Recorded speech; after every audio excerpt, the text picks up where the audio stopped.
So what I have been trying to get at is the reduced cooldown on the cannon scatter volley can get you into trouble if you try to run 2 attack cannons and only 1 Zamok.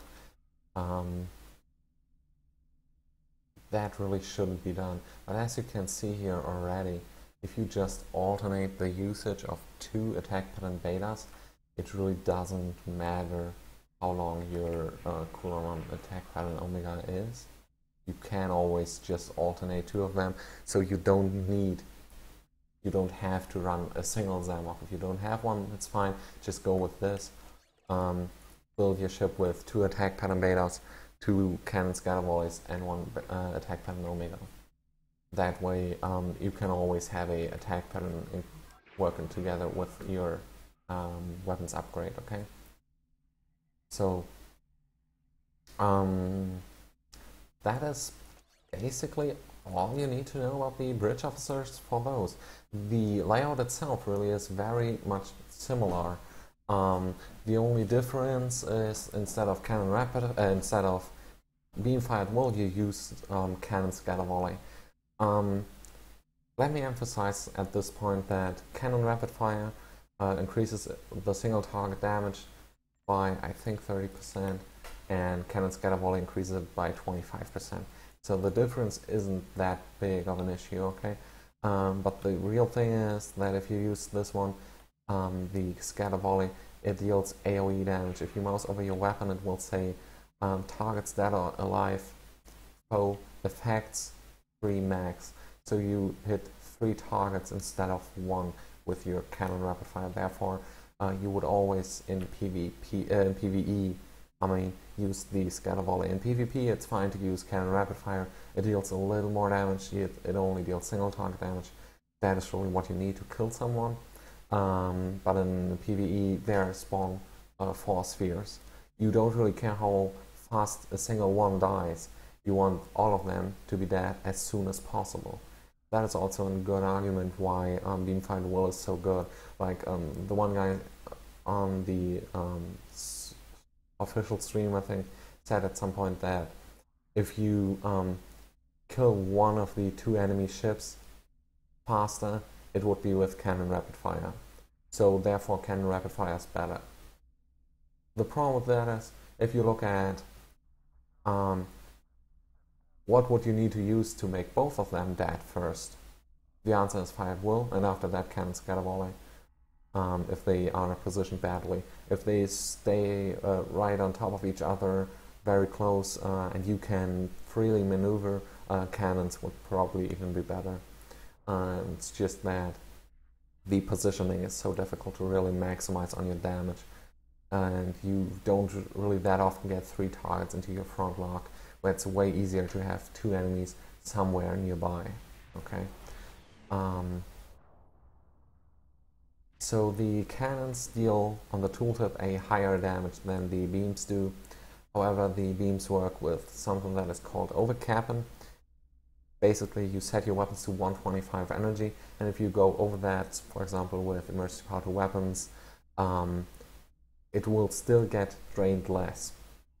Therefore, your beams do about the same damage as cannons, and if you use fired will, they will actually deal about twice the amount. That is why all the ultra fast runs and all the high damage runs have been done with cannons. Have been done with beams.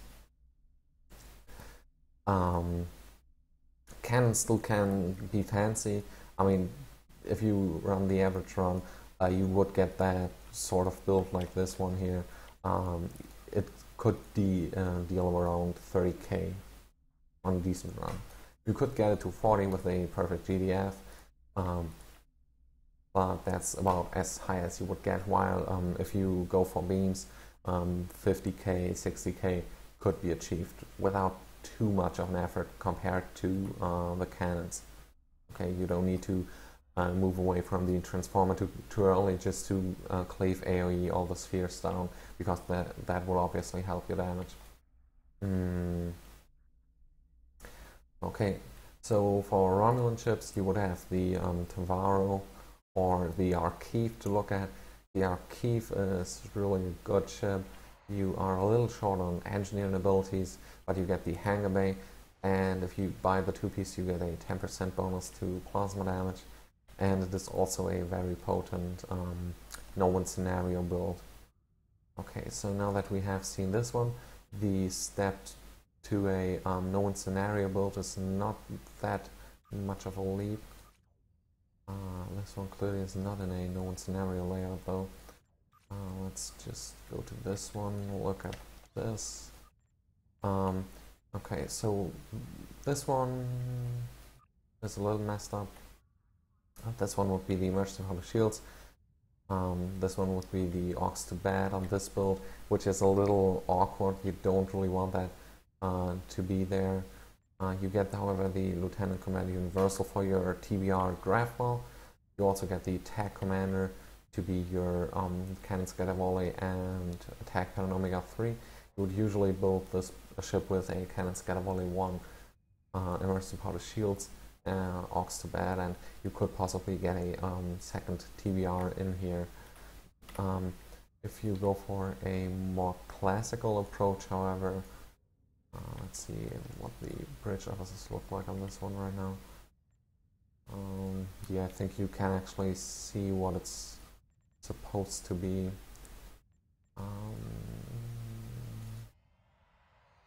This way should be a little clearer. One of these would be another Cannon Scatter Volley.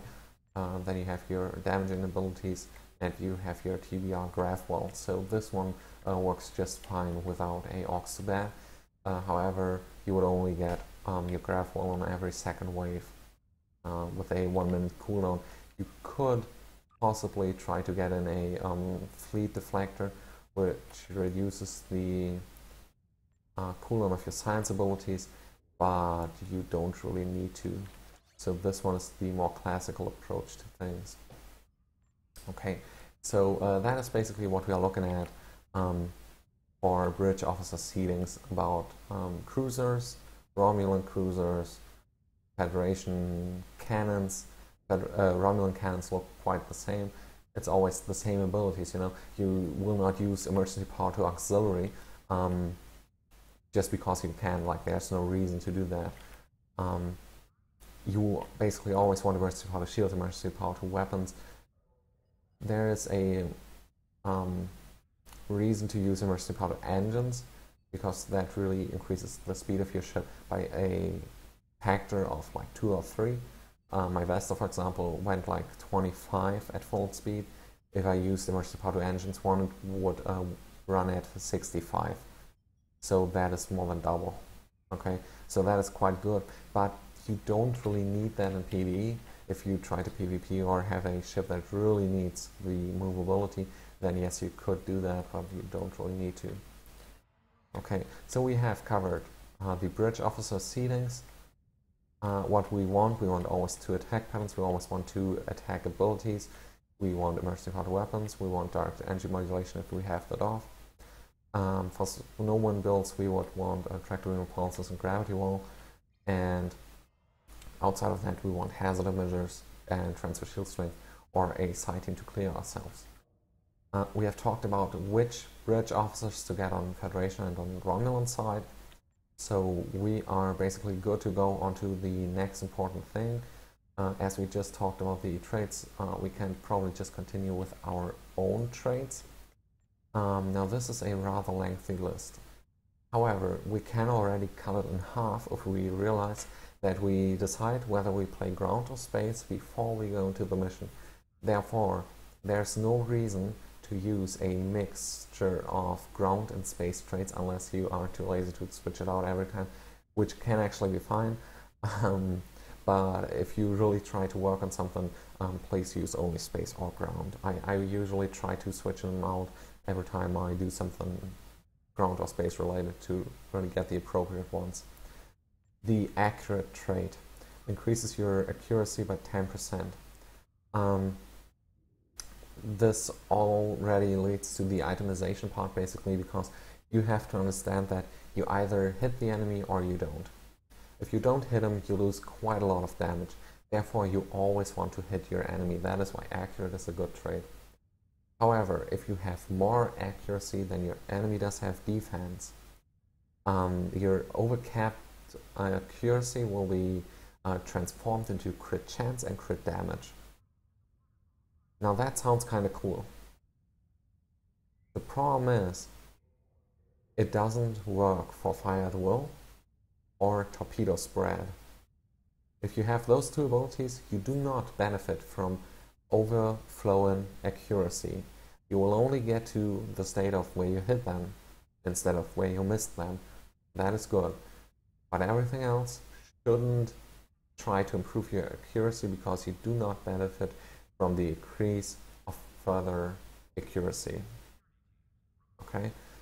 If you use cannons, scatter volley, for example, that doesn't really necessarily apply like this. They actually get higher crit chances, but if you run your parser, you will see that, for example, a array with accuracy times 3 will always crit more if you run normal attacks instead of Fire at Will. That is because Fire at Will doesn't benefit from accuracy overflow, which also rules out the Nukara console, but that we will cover later. Okay, so get the accurate trait if you run anything outside of Fire at Will and Torpedo Spread. Get it still if you don't have that much accuracy outside of this ability and want to hit the enemy, and you really should. So yeah, mostly you will use this. The Astrophysicist increases your starship sensors. That one's not really that important for PvE. The flow capacitors, this is quite important, as we will see later. The starship particle generator is not that important, but has certain applications at this point. You really do this for the flow capacitors. If it only had that, it would already be kind of worth it. The biotech patch increases all hull healing effectiveness by 20%. It is basically a better version of the Tacky, which improves starship hull healing by a plus of 30 rating, but this is not percentage, so this is like 3 or 5%, while the other one's 20. The elusive trait. The enemy will either hit you or they will miss you. However, you already have quite a lot of defense if your ship is moving. If it's not, they will hit you anyways. For PvE, I don't really recommend this ability. If you try to build a fancy tank, you could argue why you need this, but really you don't need it. And you don't need tanks. Fluidic Cocoon increases your damage of outgoing energy weapons when you receive kinetic damage, 20% chance. As the Borg will always shoot torpedoes at you, basically everyone will always shoot torpedoes at you. Enemy players will hit you with kinetic cutting beam, proccing this. This one is a very good damage increase. It is a little luck dependent, but you still should get it. The Helmsman. Flight turn rate, that is okay, we don't really use it for that, but for the evasive maneuvers, cooldown reduction by 10 seconds. On higher DPS runs, it is really hard to actually keep up with enemies that are alive because everything around you just dies so quickly. Okay, therefore you want this one on higher damage runs. If you play 10 to 20k runs, you don't really need this. The Inspirational Leader. On use of bridge officer abilities, it grants plus 10 to all starship skills for 15 seconds, stacking up to 3 times. This is just a very good ability all across the board. The skills plentiful, and getting 10 to all is just good. These one are all ground.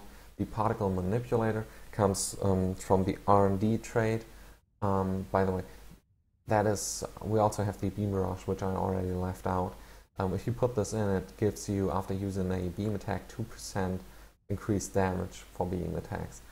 That is not really worth it at this point in time. I think you could stack it up to 3 times, but that is currently not possible with 5 will only, so I don't know why they leave it unchanged. The Particle Manipulator, however, gives you 25% crit chance for all your particle generator skill points you have. This only applies, however, to exotic damage, which is TBR, Gravity Well, Eject Warp Plasma, and that's about all the ones you really need to know about in PvE. So this one is good for TBR and Grav Well for no-win scenario builds. As I was playing no-win scenario earlier, I was running this. The precise accuracy versus small targets can be good on no-win scenario to actually hit those biannual warheads. Outside of that, you don't really need it for the average run. The psychological warfare increases the effectiveness of control abilities: Confuse, Disable, Hold, Knock, Placate, Repel, Root, and Slow. This one will make your Gravity Well pull harder, will make your TBR make them go way further and faster. So this one is also a good no-win scenario trait if you don't have anything in Starship Graviton generators. This can compensate a little to your lack of pull. I personally don't feel like I need it anymore, but if you're just starting out, this just makes it easier. The Techie, as I said, was already going to be replaced by the Biotech patch, otherwise we would go with this one. The Warp Theorist improves your Starship Warp Core potential, improves all power levels, and the Starship Electroplasma system, which is power transfer rate. That one is for basically all ships mandatory. Like, you will only very rarely see someone not using this, and basically no one on the channels. Last Ditch Effort increases the damage resistance from Godon fighting by 100%. Now this sounds awesome. You read 100% and think, oh my god, that is so much. It is only 5 damage resistance, however, that you get awarded by Godon fighting. That stacks up to 3 times, so you get 15 damage resistance rating, which is not even real percentages. Yeah, it's kind of nice to have in PvP. It makes you, a little more resilient when you're at low hull anyways. But for PvE, I really cannot suggest that one, as there are so many other good ones. Okay, so that's basically it we need for the traits. It's really only changing if you decide to either not go for a high damage run, then you don't need the helmsman. If you don't play no-win scenario, you don't need the particle manipulator or the psychological warfare or the precise. Okay, so that's it for personal traits. If you were a human, you could choose, if you were an alien, you could choose one more. If you are a Romulan, you should always pick the Romulan operative, increasing your crit chance, obviously. Okay, you should get your rep done at some point. We have all tier 5 here, so this is what I currently run. The active space ones are the Advanced Targeting Systems Crit Severity, the Precision Crit Chance. I mean, that is pretty straightforward. You really get how that could be a damage increase. And now one of the most important ones is the Auxiliary Power Configuration Offense. Let me actually jump into space so you can see how much that awards us. The Nukara tier 5 trait is really what is a downside to the Aux to Bat builds, because the auxiliary power is being reduced by your Aux to Bat. So, and even though I only have 70 Aux power right now, okay, we already get from this ability only 3.5% all damage and accuracy. So in combat that would be even higher, and therefore we would deal even more damage with this. If you have 100 Aux power, that should be 5%. So that is really worth it having. For the last one of these traits, you could go with basically whatever you wanted. The Omega Kinetic Shearing doesn't do much, as we don't run any torpedoes on the average build. The Enhanced Shield Penetration, 5%, doesn't do much, as most enemies currently don't have that much shields anyways.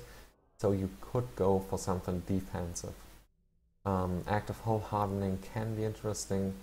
The Omega Graviton Amplifier doesn't seem to be as good as it was before when they patched that.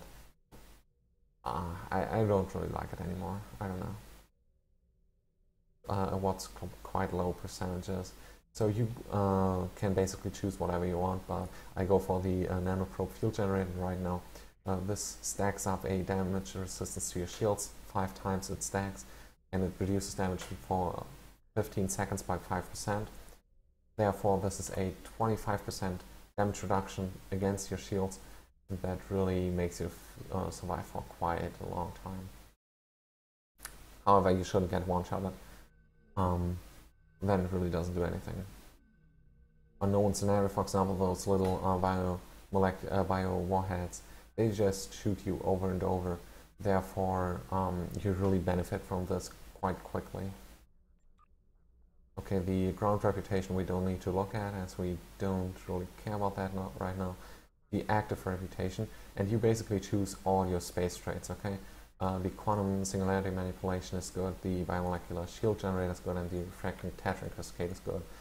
However, we should talk a little about what they actually do to make sure everyone gets this straight. Let me find those abilities. This one, that one, and the shield generator. What would the icon look like? Isn't it yellowish like this? Okay. So this one turns your ship stealth. It makes you invisible after 3 seconds for 5 seconds. That is good against feedback pulse, because a stealth target cannot be reflected upon. So if you use this 2 or 3 seconds into the fight against the Borg Queen on Hive, she will then use the feedback pulse. You will possibly get 1 or 2 feedback, and then your ship will be stealth for 5 seconds. During this time, you can just shoot her, and she will not be able to reflect damage. That should usually buy your Psi guy enough time to nuke her, and if you don't have it, it should buy you enough time to fly out of there. Also, what this does, it increases your science stats for 8 seconds by 100. Science stats means basically this one, the particle generator and all those.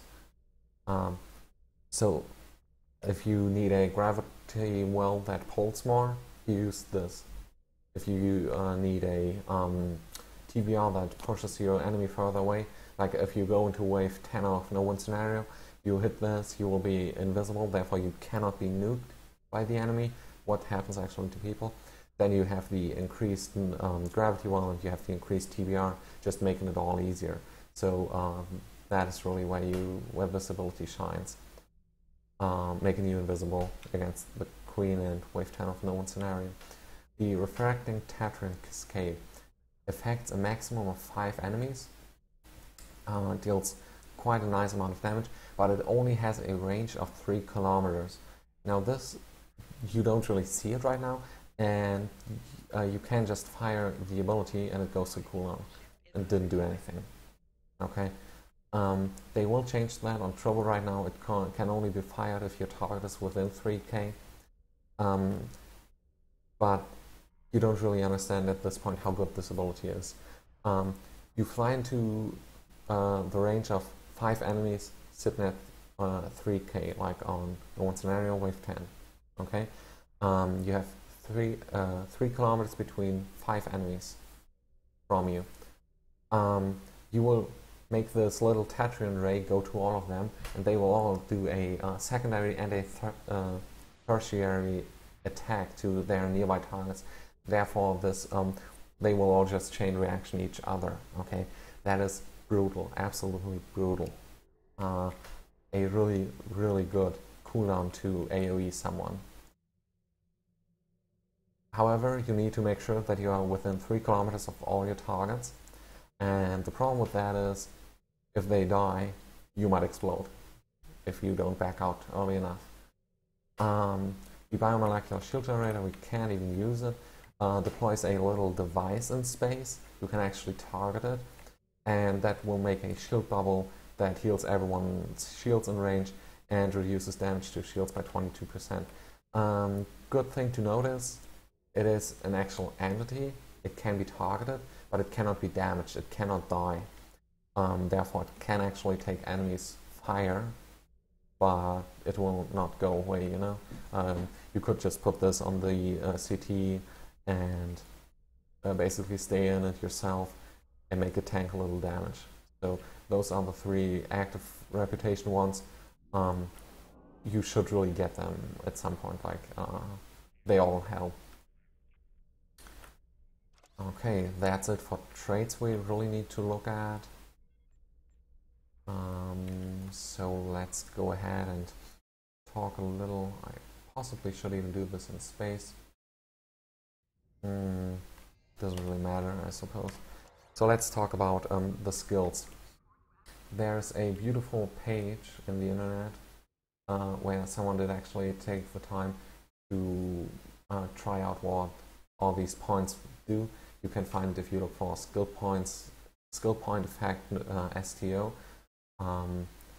It will look something like this, and it really helps you to decide whether something is worth picking up or not.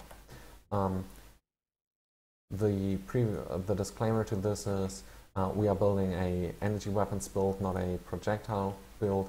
Therefore, we stick to energy weapons.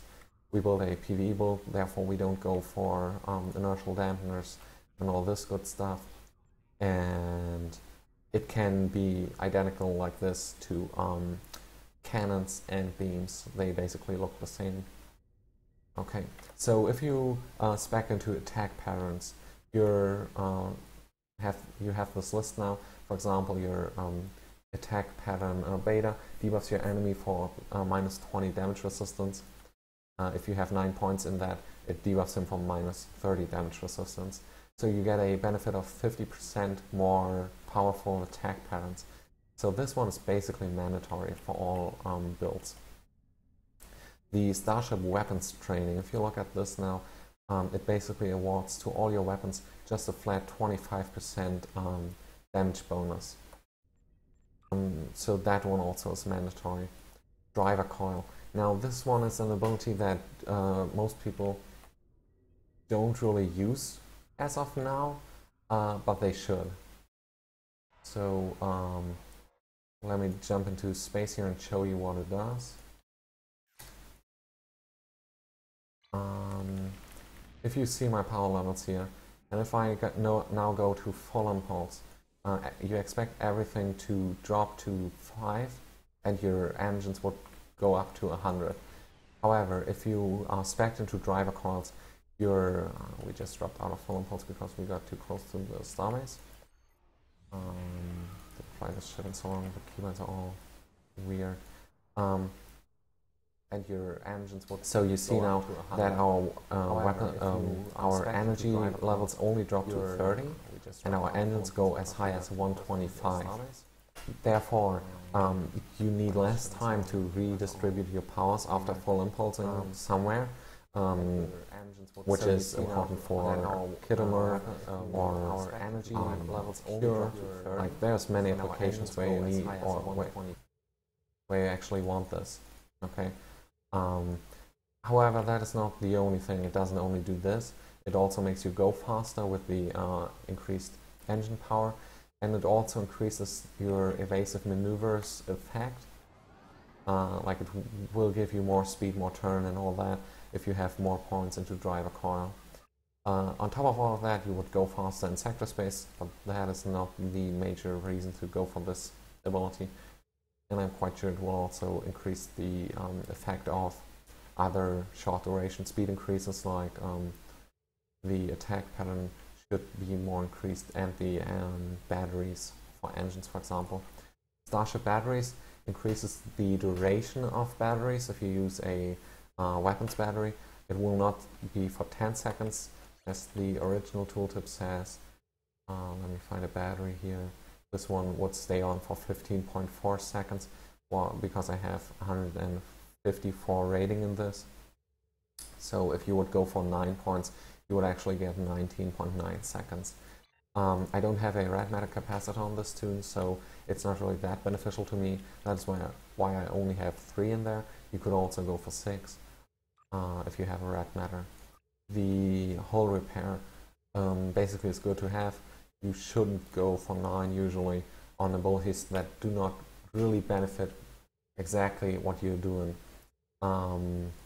So this one is just okay to have at 6. The flow capacitors. Now this is an ability that you really, really want, okay? It improves your drain abilities, and you have one big drain ability which is called the plasmonic leech, as I will show you later. This one increases, therefore, the amount of power you drain and add to your own power levels with the plasmonic leech console. So all of your power levels will go up. If you mouse over my weapon, I will drain the enemy for minus 2.1 all power settings and increase mine own for plus 2.1. That is because I have spec'd into flow capacitors, otherwise this amount would be less. And it will actually stack up to 8 times.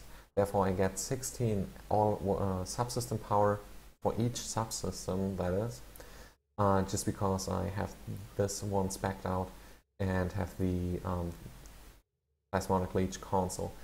That is good for several reasons. As we saw earlier, the Nukara space trait, which gives us just flat more damage, will benefit from this just by having more auxiliary power. And also on your ship you will have a warp core with the AMP bonus, AMP, and that also increases all your damage by a certain amount.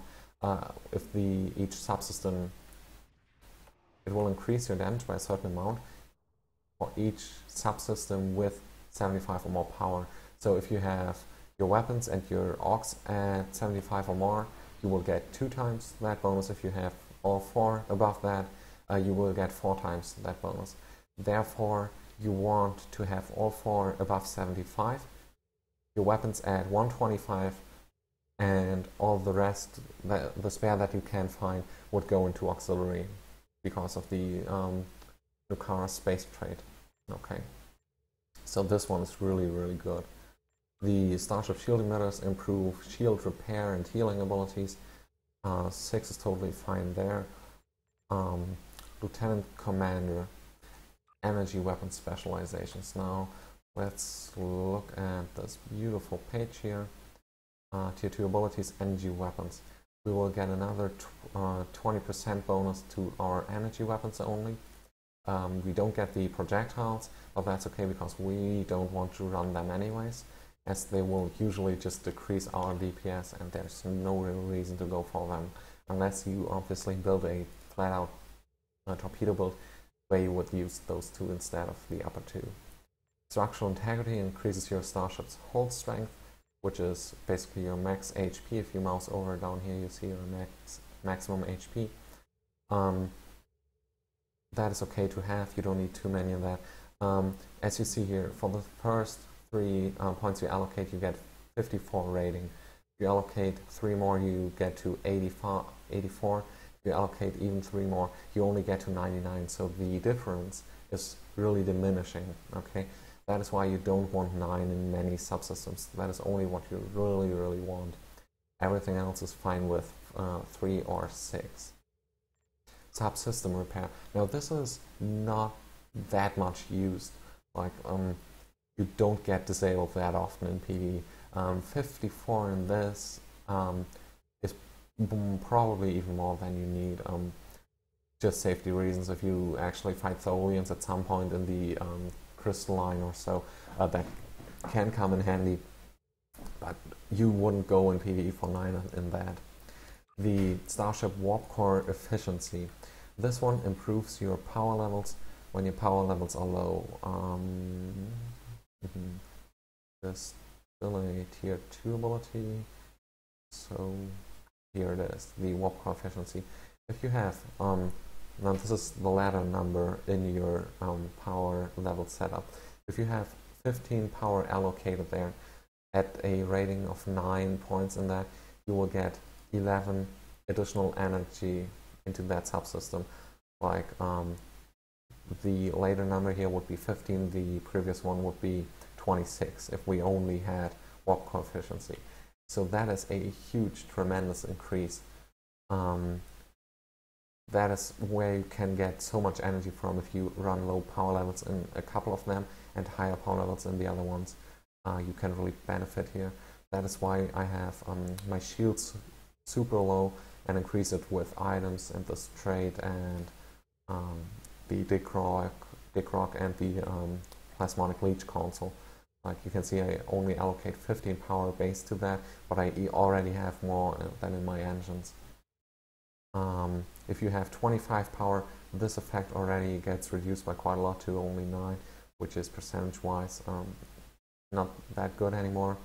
If you have 50 subsystem power, it really starts out to even out. Okay. Power insulators makes your ship less susceptible to drains. There are those Borg spheres that drain you, and for some reason the Borg Queen has been using Titan Thrift a little lately, but that is basically all the abilities you have to look out for. 3 in this should be enough for PvE. Starship shield systems increases your shield hit points. 6 here should also be enough. The increase is just so small that you don't really have to go full into that. Okay, Starship maneuvers and Starship targeting systems. Now this is something most people tend to max out, but let me actually bring up this chart to tell you what the difference is. If you have maneuvers at 6 points, okay, you get plus 12.8% defense. If you have 9 in that, it is 15%. So you are basically giving out 6,000 of your skill points, as every single one costs you 2k for 2.2% defense. If you make your ship go fast like this, full speed, check your defense set, you are at 67.7. The way I am spec'd out currently, if you would have this trait, it would be 70, but that difference is not worth all the points if you ask me, so you can do it if you feel like you need to be the tank. The Starship targeting systems, as discussed earlier, don't really benefit you that much, as the accuracy overflow doesn't benefit your fire will. For cans it's quite good, but once again the difference between these two numbers is just so small that you shouldn't, or that you don't really need to go into 9 in here. However, that is an entirely different story for the Starship Electroplasma system. The Electroplasma system makes your ship's emergency power to subsystem better. Like if you use the emergency power to weapons 1 or something, you would get 15 subsystem power. If you're fully spec'd into that, you get 50% more almost. And the power transfer rate is really what is important here. You allocate 5.0 power per second if you have nothing in here. If you have 9.9 in that trait, you get up, if you have 9 points in there, you get up to 9.9. So you actually double how much power your ship can move around per second. For example, if I go to full impulse, you see how fast this drops or how fast it comes back up. Now, if you shoot weapons, that will also drain your power, but this trait will make your weapons power come back faster, therefore you will deal actually more damage. This is one of the most mandatory skills I mean, that you can find. Like this one you should really have on all fired will builds, and on most of the cannon builds I basically would always go for it. The impulse thrusters make your ship turn a little faster, 20%, make your ship go a little faster as well, 26. Okay, so we are good with 6 in that.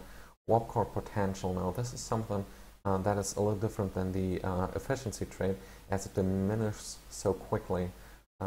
It always awards the same amount of additional energy, but if you have 6 points in this, it will give you 4. If you have 9 points in it, it will still give you 4. So the difference is actually so small that it might be a comma issue, but I wouldn't go for 6,000 skill points just to have potentially a little more energy that I cannot even see. Graviton generators would make your gravity well pull more. I don't feel that is a necessity anymore. If you feel you need more, you could also go for the trait that we discussed earlier, the psychological warfare. Okay. The Starship Particle Generator increases now the damage of those abilities. This list is rather lengthy. Really important things in here are the gravity well, the isometric charge, the acetone simulator, and not even listed is the tractor-beam repulsor. So that is very good for no-win scenario builds. And if you have 100 points in this, it will, due to the particle manipulator trait, which we saw earlier, already increase your critical chance on exotic abilities by 25%. Like we mouse over this over here, due to some other sources, we already get plus 27.2% critical chance to our tractor beams and the gravity well. Okay, so this is quite good to have. Starship Stealth. In PvE, this currently is a quite dead stat. You don't need it. It might become more interesting with the new Intel team that comes out, which makes your ship invisible for a short duration of time. However, and the duration of that depends on your Starship Stealth skill. But let me tell you that right now this is entirely useless, and even with that new ability, it is probably still useless. Starship Threat Control makes enemies shoot you more, and the damage resistance is rather small. If you look at this, even at 9 points, it awards 8.6% damage reduction. For taking all of them on you, basically, it's not really worth it. Starship Engine Performance, Shield Performance, Weapon Performance, and Auxiliary Performance. These are all kind of similar. They have not been covered in here, I think. Anyways, they award a flat bonus to your powers and something. Engines, shields, weapons, and auxiliary. So a good spread here is always good. Don't forget the auxiliary, as we saw earlier, due to Nukara. Auxiliary power is actually quite important even on damage boats these days. It's not a healing only thing. The hull plating increases all of your starship's damage resistance to energy weapons. The armor reinforcements increase it to kinetic damage. I wouldn't go too deep into armor reinforcements, as those torpedoes one-shot you basically all the time anyways. If you go into threat control, if you go into this, and if you really make a tank, you can make torpedoes not be as deadly, but you just sacrifice so much across the board that everyone running a hybrid build with good damage is usually just the better solution, even if it takes with Delta Rising 5 times longer to kill them. That is even more a reason to kill them faster, you know? Okay, the Starship Inertial Dampeners. Resistance to hold, disable, repel, knock, and slow effect. Not good in PvE, as you don't have any of those really. The Starship Sensors, basically the same thing. Makes you see cloaked enemies sooner. No one in PvE is cloaked, so you don't need that. The countermeasure system improves Starship Confuse and Placate. You don't confuse and placate. Starship Subspace Deep Compiler improves hold and disables.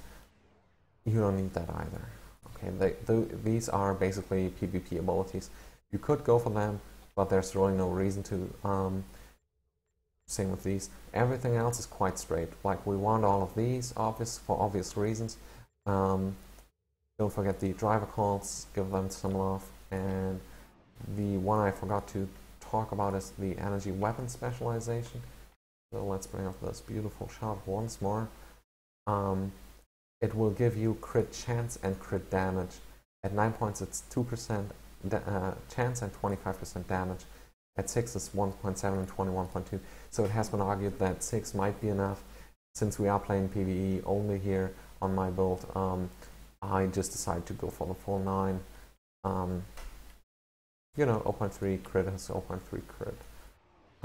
That is okay to have. Okay. So that is basically what you need to know about the skills.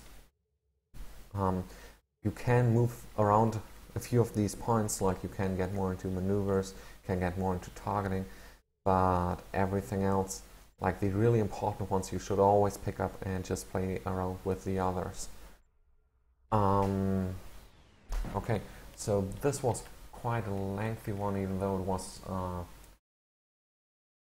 made into several chunks due to my ISP deciding to not agree with me on doing this. So next time I will cover the chips, equipment, what you should look for. Then we have to talk about all the missions, no one scenario, and so far I just would like to thank you for watching. Remember that there is this past broadcast of this, so if you want to rewatch the whole thing, if you just join in later or didn't quite catch something, just do that.